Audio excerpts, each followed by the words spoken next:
what you take out in the field does matter, and you can get away without a lot of the stuff. But at the same time, eventually you're going to want to do it. You're probably going to want to have it, especially if you want to set yourself up for best case scenarios and best success when you're out hunting. So my hunting kit, or let's just go over the things you need. So hunting kit, camouflage shirt and a face cover of some sort at a bare minimum, right? You're going to want to have something that you can cover your face with. A lot of people just use the buffs. So it's like a big bit of material, looks like a tube of material where you can pull it up your nose.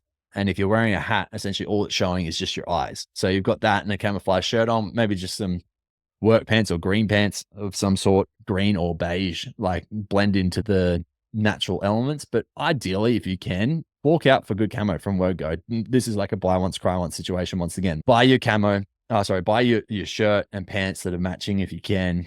Buy a hat and the face guards and everything that are all the exact same if you can. Actually, Brackenwear do have a discount through me, so you can use that as BAB 15. That will get you $15 off of Brackenwear if that's something you want to check out. And so with that, essentially they have a full kit where you can get jacket, pants, gloves, everything. I've got the full kit of those and it's good stuff. But yeah, so going back to it. So yeah, camouflage shirt and a face guard at minimum, because the other thing you can do if you don't want to have a face guard is wear face paint or something like that. Or essentially all we're trying to do is, if you can think about, if you see a face in the wild, you're going to understand it's a face, right? And deer are similar versus if you just see eyes. Like if your face is broken up, and you'll see a lot of Americans do it with just like face paint of some sort, like army face paint, where it just looks like their face is sticks and it's just breaking up the shape of their face. It at least pulls away the attention from it being like, that's a round face that's looking right at me right now. And so that's all we're trying to do. Pants, shirt, hat of some sort, jacket and gloves for the colder seasons, and then hiking boots of some sort. Now,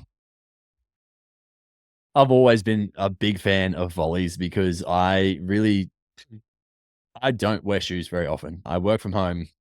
My office, we're in my office right now. And essentially, I'm always barefoot apart from when I go to the gym in the morning. So for me, wearing shoes is not necessarily comfortable. Wearing shoes with a lot of support in them, it actually makes my knees sore. It makes my shin sore. It makes for worse wear afterwards. So I've always been very into flat sole shoes for the last kind of 10, 15 years or so. Within saying that though, what you need to do is figure out what works best for you. I now have a pair of hiking boots. I've got some Solomons and I wear them a lot. I do still jump in between both of them though. I'll chop and change between, depending on what country I'm in and what I'm having to hike, as to which shoes I'll go in. And also what I'll often do is start my hunt in my Solomons. And if they get too sore, if my feet get too sore or my knees or anything get too sore, then I'll switch back to what I know, which is the volleys, and keep going that way. The biggest thing we're looking for in a hiking boot is figuring out ankle support. And then obviously when you're stepping on, the big aha moment for me was when I stood on a sharp tree root and it went straight through my boot. It went straight through my volley and into my toes, and I sliced my toe open. I was just lucky that it wasn't worse than what it was. But then within saying that, I've also done the exact same thing with my Solomons with the thick base on them. I actually put something straight through the base of my foot, through the base of the shoe. It was just lucky enough that I actually realized what was happening and was able to stop it once I felt like the small prick. And so luckily didn't get anything through my foot at that point in time. You could definitely, I guess, argue that the Solomons did a better job of protecting the foot in that case. And so it's just about, once again, protection for your feet, making sure that you're in a comfortable position, that you are going to be able to walk for hours on end. I took my brother-in-law out hunting for his first week of hunting, and he wore his steel cap boots that he wears to work every single day. And within the first day, they had absolutely buried him. His feet were ripped to shreds and he was not in a great place with his feet. We had to wrap them up and stuff. And he managed it. Like, he did well throughout the week. But the concept was there, just because they're comfortable for you throughout the day, a steel cap boot is not recommended for up in the hills. They're not going to be as supportive as what you think. So get yourself a proper hiking boot if you can, of some sort, and make sure it's suited to you as much as possible. Wear them in before you go in for your first hunt. Meaning wear them around the house, wear them to work, go for a few big walks in them, just to make sure that you've softened them and position them into your foot, because otherwise you'll end up with very sore legs on the very first day of your hunt, where you're trying to break these boots in, essentially. Okay, so that's your kit in regards to what you're going to be wearing. Other things to think about: you're going to need binoculars and a rangefinder. Rangefinder is going to be the thing. It's like a laser where you essentially can see how far away distances are. Now, typically with your sight, you're either going to have either a 1-pin sight a 3-pin sight or a 5-pin sight. It's just the way they tend to be made. There are different variations, but that's like the bare basis of them. And sometimes if you're on a 1-pin sight, for instance, you're going to have a slidable sight, which means you can set the distance. Now, if you don't know what the distance is, how can you set the distance? And that's where a rangefinder comes in handy. A lot of the stuff that we do within bow hunting, like ideally we're shooting under 30 meters, under 20 meters if possible. But you don't know, once again, those distances. And sometimes if you're shooting across dead ground, which is, for instance, if there's a creek in between me and the animal, it can look further or it can look closer. And so having that rangefinder, essentially, it just gives you like 100% guarantee this animal is at 22 meters right now, set my sight and shoot the bow. Okay. Or if you've already got your set pins, it's at 22 meters. I know I can use my 20 pin. I might have to aim a little bit high if needed because of the 2 meter difference. And let's go for it. So binoculars are really handy because when we go out, what you'll find is that a lot of the time you'll spend so much time glassing and looking at things. Glassing meaning using your binoculars to search around and see what's about. And you're going to look at a log or a rock and be like, that's a pig or that's a deer. And then you look at it and you're like, oh no, it's just a rock or it's just a log. I'm glad I have my binos to be able to check that whole distance rather than trying to do a complete random stalk on this rock, for instance. So binoculars are really helpful. They're actually probably the tool that I use the most when I'm out bow hunting is my binoculars. They sit on my chest. I've got a bino harness that has my binoculars here and my rangefinder right here.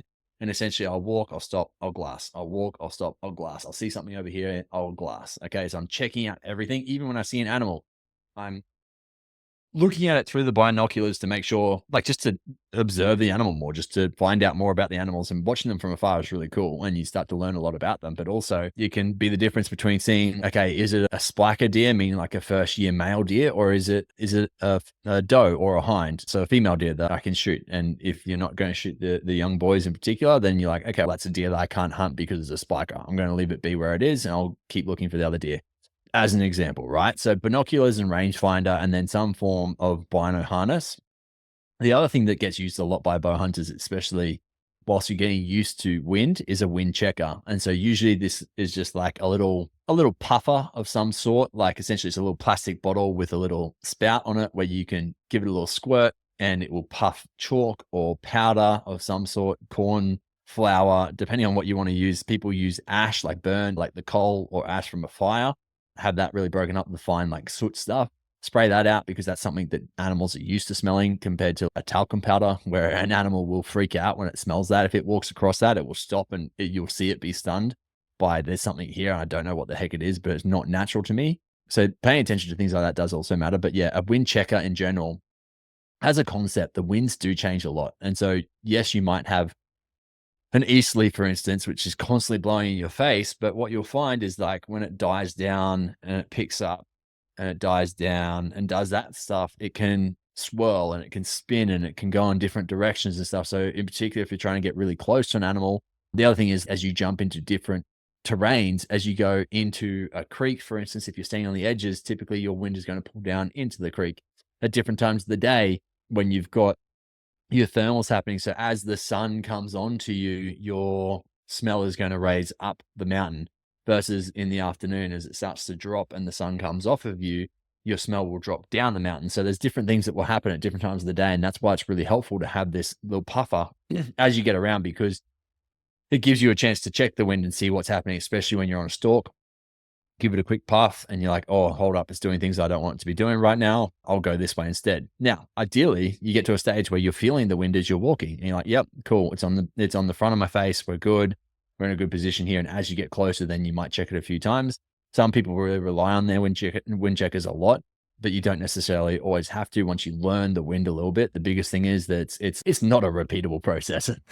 The wind will change drastically on you and you'll see it blow a lot of stalks for you if you don't pay enough attention to it. Even if you do pay enough attention to it, you're still going to blow some stalks on the wind, especially when it's swirling. Okay, in regards to a backpack, I actually used just like a Reebok bag for many years. It was like a tactical bag, like it was good, but it wasn't necessarily like an amazing hiking pack or something like that. So if you're going out and buying your very first pack, preferably we want to have something with a waistband on it where it's going to take a lot of the load around the waist rather than it all being on your shoulders, especially if you're packing out an animal what you'll find is if that weight is on your shoulders, you will burn your shoulders out very quickly from carrying a heavy pack. Okay, so if you've got something that can have a waistband clip and or a frame on the back of it just to help with that loading, that's going to help out a lot.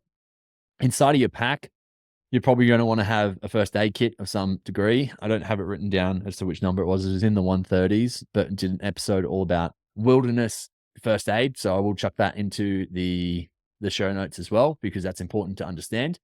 Inside of the pack, you'll also want a knife and some form of sharpener, be that a steel or a knife sharpener and or a broadhead sharpener. I've got a little game.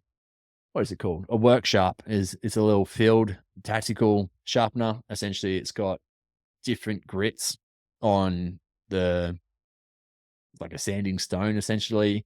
It's got a leather strop, and it's got also kind of what acts as like a steel, as a ceramic rod that you can use to help sharpen your knives up or sharpen your broadheads up with.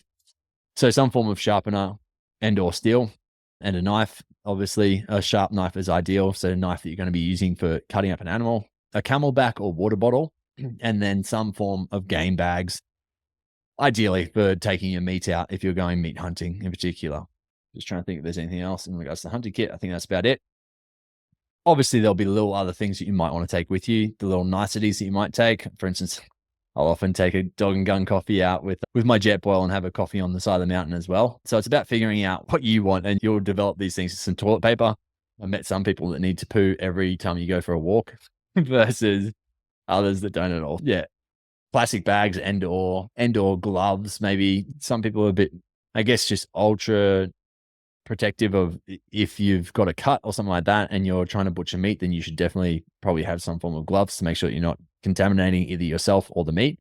But yeah, there's different things that you can have that are niceties, but I guess that's like a bare basic kit as regards to the things you'd want. So backpack, first aid kit, knife, camelback or water, game bags, sharpener or steel. The other thing that I didn't put in there is either like a personal location beaker and or a walkie-talkie of some sort, so you can get in contact with people if you need to.